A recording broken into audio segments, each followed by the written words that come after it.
Hey guys, Rhetoric here. Today I have a flawless round using the LAV-25, and I've been running around with a few different setups with the IFVs for a while now, but I think I found one that actually works really well. What I'm running with right now is I'm running with the proximity scan, the, what is it called? Okay, it's called the APF SDST shell, or basically known as the Sabo rounds for this thing. And what this thing does is, it's a less of an explosive round, but it's great against fighting against tanks and any other armor you come across. And the neat thing about this is, since the reload times of these two weapons kind of go back to back, you can essentially lay down a high rate of fire, an almost continuous stream of fire on the enemy team, and all you got to do is just reload one while the other one's firing, and you kind of switch back to back. Now, this is definitely not one of those vehicles that you want to bring forward into combat. Like, you don't want to, basically you kind of want to stay towards the back, have like a little bit of padding of infantry around you to kind of basically distract the enemy while you go in there, you take out quick targets, and you kind of back off a little bit. So right now I'm kind of just peeking around a little bit, trying to see if I can get this tank, but the out of bounds on it's kind of preventing me from doing that. I mean, I know I could possibly go in there, but I really don't want to take that risk. And now that it's gone, I check around, see that there's no threat, and this is where the LAV-25 really shines. The sheer accuracy of these rounds is just great for taking out infantry at medium to almost long range as well too. And if that doesn't get them, the splash damage will. So I check this guy out right here. He's trying to hit me with the RPGs. I'm just basically kind of moving back and forth, trying to wait for him to pop out of cover, and boom, yep, there you go. Got him. Like I said, you'll notice that I'm not, pushing too far forward. I'm kind of letting my teammates go in a little bit and trying to collapse this building over here, because if there's any guys hiding in there, you definitely want to flush them out. But team killed a guy. Sorry, my bad. Those things happen.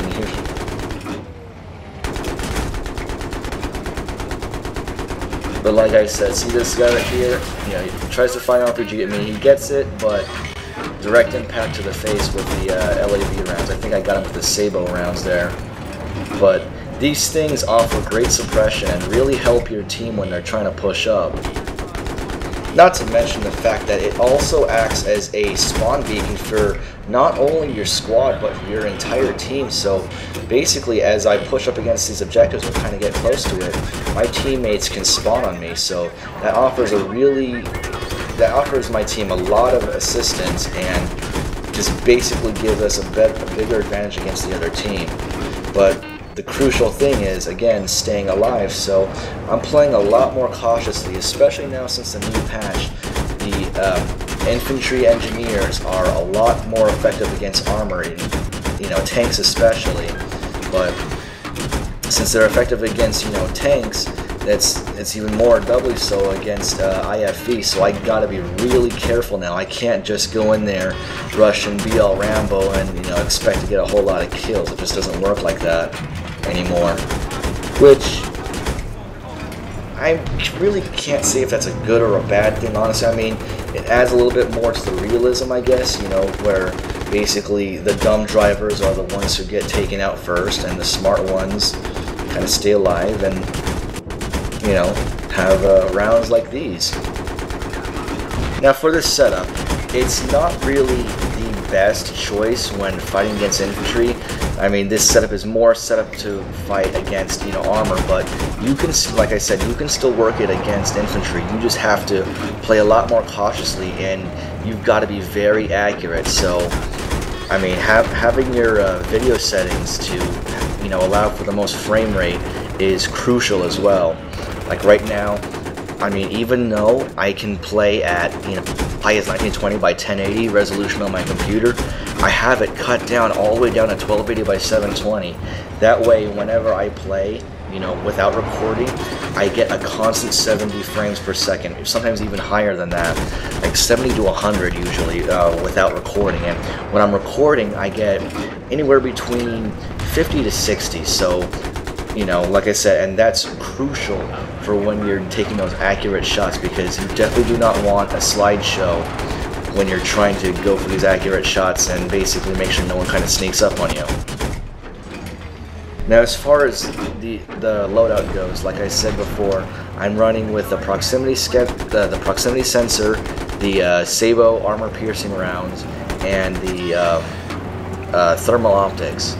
Now, I do kind of rely on the thermal optics quite a bit whenever I'm in armored vehicles, simply because of the fact that it gives you that extra split second of just basically spotting someone. Like, you don't have to, you know, look as hard for someone.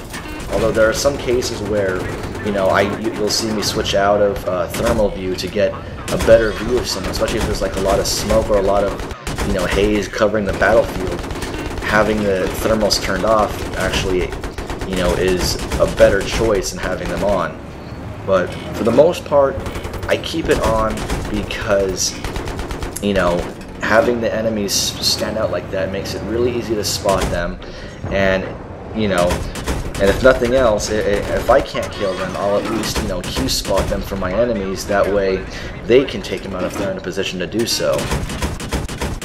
Now, coming up onto this last round of the battle right here, this is where the defender team really has a serious disadvantage, because once I blow out all these walls in this building right here, they really have no cover to which to go from to defend these MCOMs. So my first order of business when I'm attacking this base is to basically make sure those walls go down. The less cover they have, the better. And I'm just kind of picking people off. And another thing you want to do as well is blow up these things too. These explosive barrels now do infantry.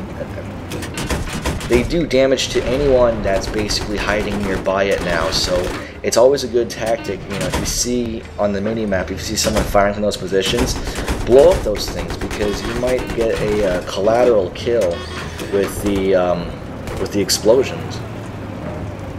So that's always a good tactic to go and do that sort of thing. And like I said, see, if you can see right here, I tried killing that guy. I should have led my shots a little bit more, but you know, but I'm kind of playing a little bit more aggressively right now, since it's kind of like the final stretch. We've got one MCOM armed, and I know we should be able to take this out if we do this properly. I mean, with the air defense, you know, we got our plane in the sky, we got our helicopter up, and we got me basically, you know, going around. And this guy tries to surprise me with a C4, but my teammates were good enough to get out and kill him before he got too many charges on me. I tried to kind of run him over a little bit because I saw him on that mini-map right there. I knew he was coming in. Kind of hoping it was, you know, not a support guy, but either way, he only got one charge on me, so killed him. And that's it. That's the end of the round right here. So we got that last MCOM armed, end of the round, and that was a flawless gameplay right there. So hope you guys enjoyed this video, and, you know, try out these tactics sometimes. See if they work out for you. Let me know if they do, in fact. So that's all I got for right now, and I'll see you guys next time. This is Rhetoric, signing out.